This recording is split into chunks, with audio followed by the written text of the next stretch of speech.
That feels fast. What do you think is going to happen to the first quarter? What would your future self look like? What would your future self be doing?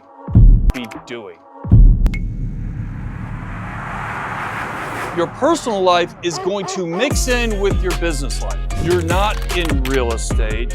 Real estate is around you. Sometimes when you do the 5-year, you're limiting yourself. Like, can you imagine if we could just zero out our brain with all of our limiting beliefs? What would happen? And again, the only thing holding you back is you. Personal goals, okay? You gotta throw the personal in there with the business because they both go hand in hand, okay? I need you guys to know that. This is not a job. This is not corporate America where you come in, you clock in, you take your little half-hour lunch break, say hi, and then you leave at the end of the day at 5:01, okay? So your personal life is going to mix in with your business life. Because if you have a big deal on the hook and you're at the birthday party or you're at a family function and you see the number pop up and it's the listing agent that's letting you know if the deal is going to go down or not, and it's a $2 million deal, are you going to be like, it's after 6 o'clock, I'm not answering that? You're going to do one of two things. Oh, I missed the call. Okay, hey, listen, you're going to do a quick decline text, number one. Hey, I'm with clients, can I call you back? All right, or text me for easier response, right?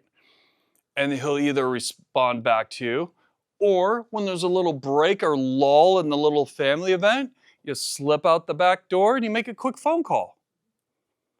Do you know what a privilege that is? I mean, we have the best of all worlds when you break it all down. But again, it's not a job.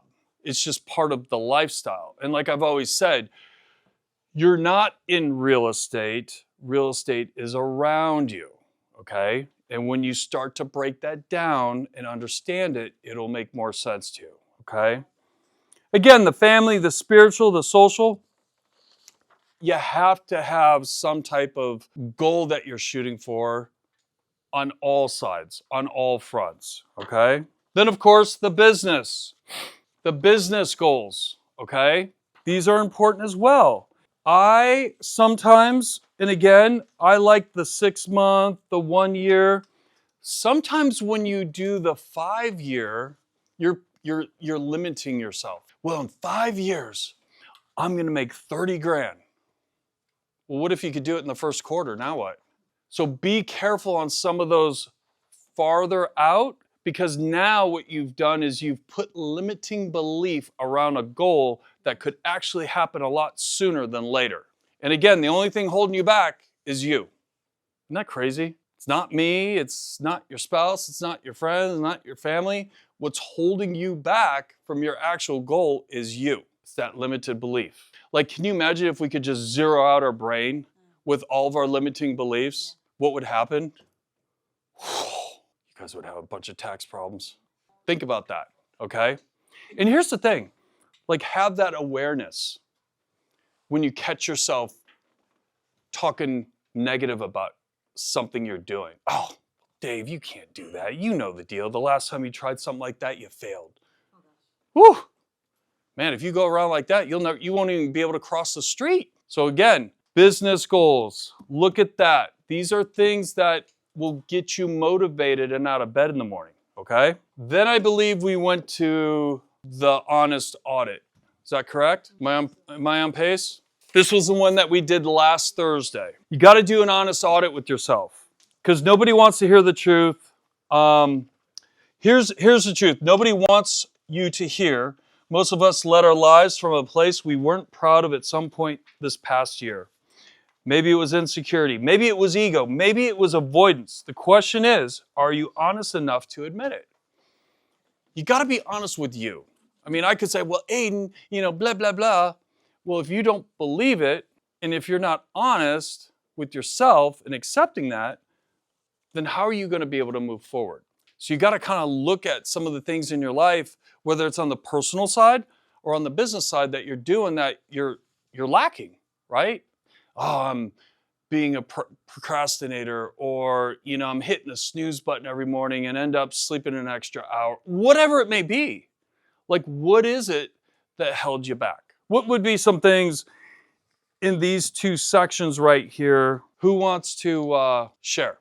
As a matter of fact, here, what I'll do is I'll go first. I pretty much go all out during the week because it's very structured.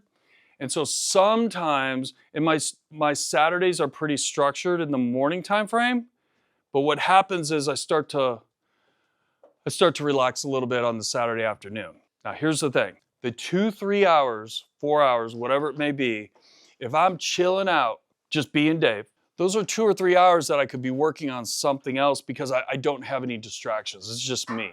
And so that's something that I want to correct in 2026. So think about it. That's 2, 3 hours on each Saturday. There's 4 Saturdays in a month. 3 times 4, that's an extra 12 hours that I can better myself. Well, Dave, give yourself a break. How bad do I want it? Right? Because the little Netflix and the watching the 2-hour thing here and there, you start adding all that up, what happens? Is that truly wasted time, or do you feel you deserve it? And that's the line in the sand where you're like, I don't know. I gotta relax, I'm 58 now, I gotta chill out. Going too hard. You see what I mean? Like you start having this conversation, then all of a sudden, oh, you want to watch another episode? And it's 4 hours later. You know what I'm talking about. And I'm not talking about this psycho intensity of like, oh my God, everything is like a fire drill and you're just, all the time. What if instead of 2 hours of laying around, what if we went for a little soft, easy hike in the mountains? Nothing crazy, no camelback type stuff. But something more around nature. But sometimes we have those days, those weeks, where we literally kind of like give up and we're just, ugh. And then that old version of us kind of creeps in and then we just like, oh my God, I just wasted a whole weekend just laying around. Again, how bad do you want it? What are your goals? Where are you going? What do you want to do? Okay. I understand that not everybody wants to go to some psycho level. Okay. I'm not asking that or telling you, but just these little tiny things that you could kind of clean up to like tighten up some of these things. Because what happens is when you do that in your personal life, that business life starts to reap the benefits, okay? It's kind of like doing that, you know what, screw it, I'm gonna make one more call. I'm gonna send that one more text, that one more email. Well, if you're being lazy and chilling out at 5 o'clock watching 4 hours of Netflix, you're definitely not gonna wanna send that email. Like, I'll do it tomorrow. I'll do it tomorrow, I'll put it on my to-do list, right? I know that feeling. Momentum versus maintenance. Here's a hard truth. Most people maintained this year, but few multiplied. There's a difference between surviving another year and actually building something that scales. Between going through the motions and creating real momentum. Here's the question. Did you multiply this year or did you maintain? Here's the thing. The ones that maintained, what do you think it was that held you back from multiplying? Just life stuff, market conditions, old version of you creeping in, giving yourself a chokehold. Those are some things to think about, okay? Character circumstances. How you show up when life punches you in the face reveals everything about your leadership. Again, leadership being in the sense of you are the leader of you, okay? Crisis doesn't build character, it reveals it. The question isn't whether hard times are coming. They always come. The question is, who will you be when they arrive? Showing up, what is it about showing up when you're just like in the shitter? You know what I'm talking about. You know that feeling. You know that feeling where you're just like, oh my God, Dave's gonna make us stand up and high five and be all full of energy and piss and vinegar and, lost an offer over the weekend. They didn't accept it. Now my client's getting all Monday meeting. Wonder how many Red Bulls he's been drinking.